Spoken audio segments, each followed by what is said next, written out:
How often do you find yourself reaching for your smartphone or logging onto your computer to communicate with the world? It's a question that seems almost rhetorical in our age of hyperconnectivity.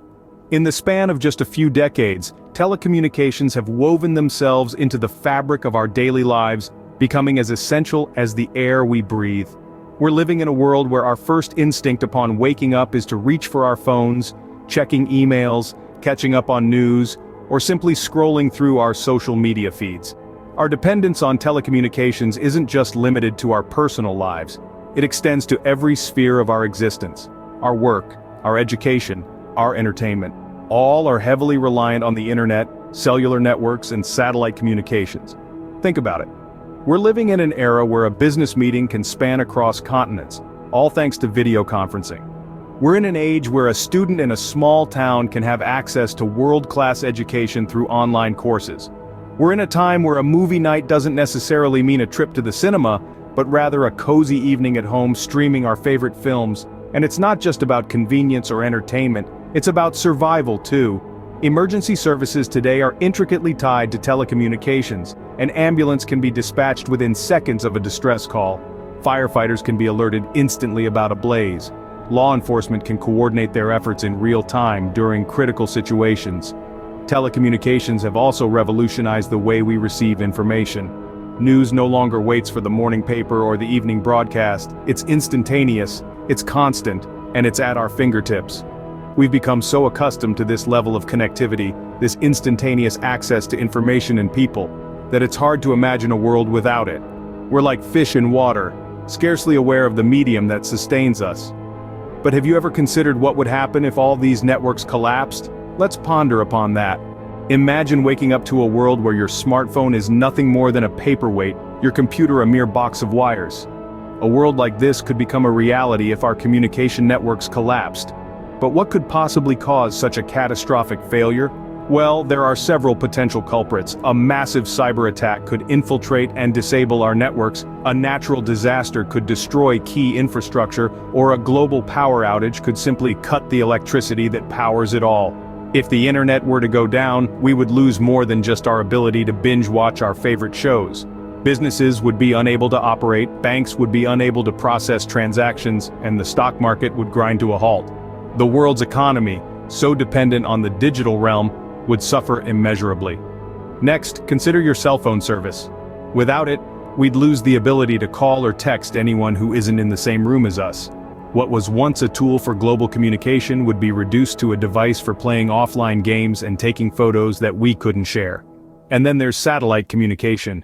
It plays a crucial role in everything from GPS navigation to broadcasting television signals. Without it, your car's GPS would stop working, leaving you to navigate the old-fashioned way with physical maps.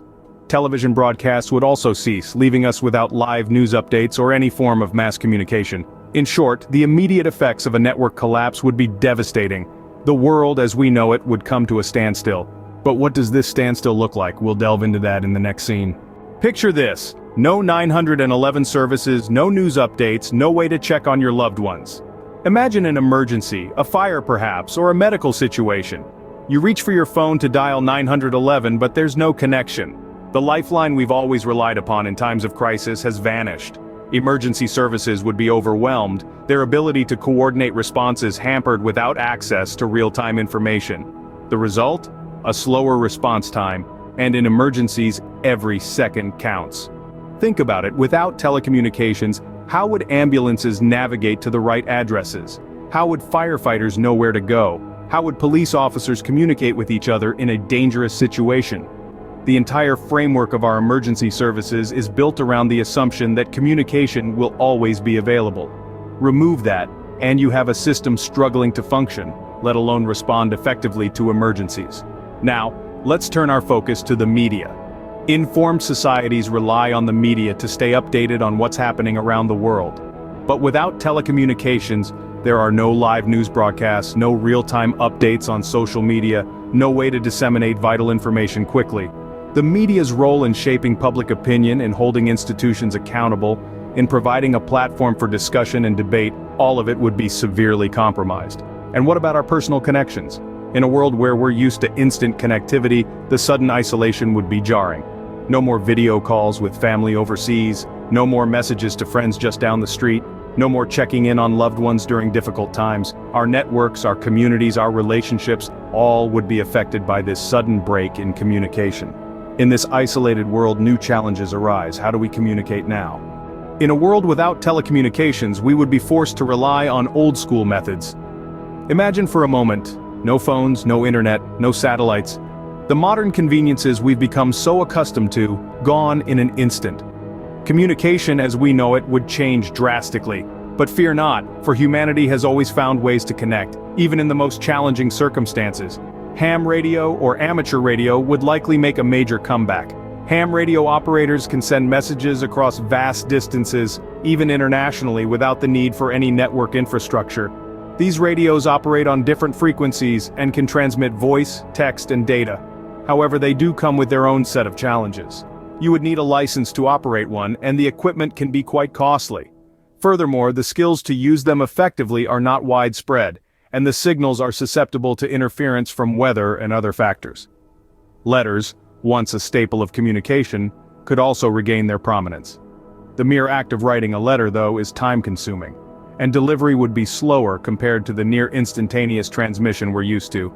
Also, the reliability of delivery would depend heavily on functioning postal services, which could be impacted by the same factors causing the telecommunications breakdown.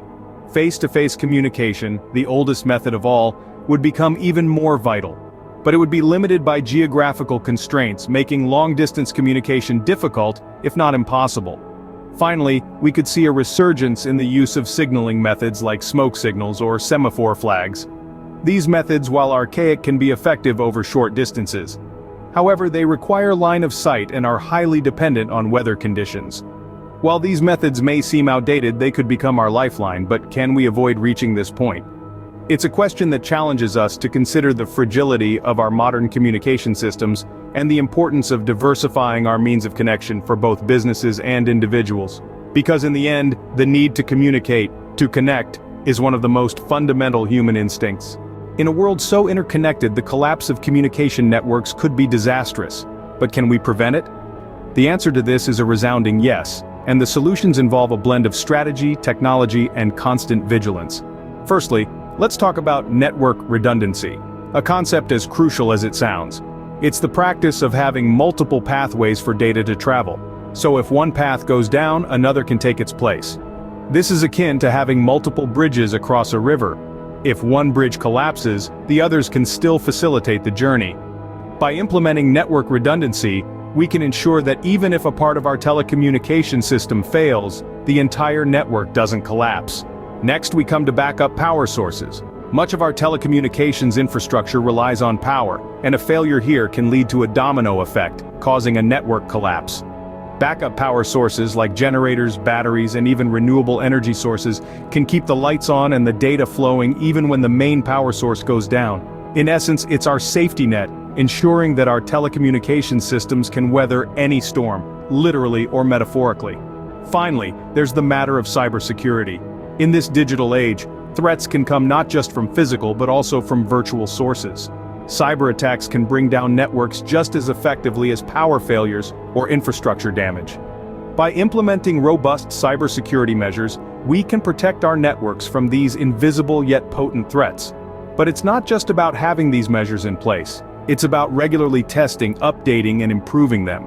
It's about staying vigilant and being prepared to adapt to new challenges.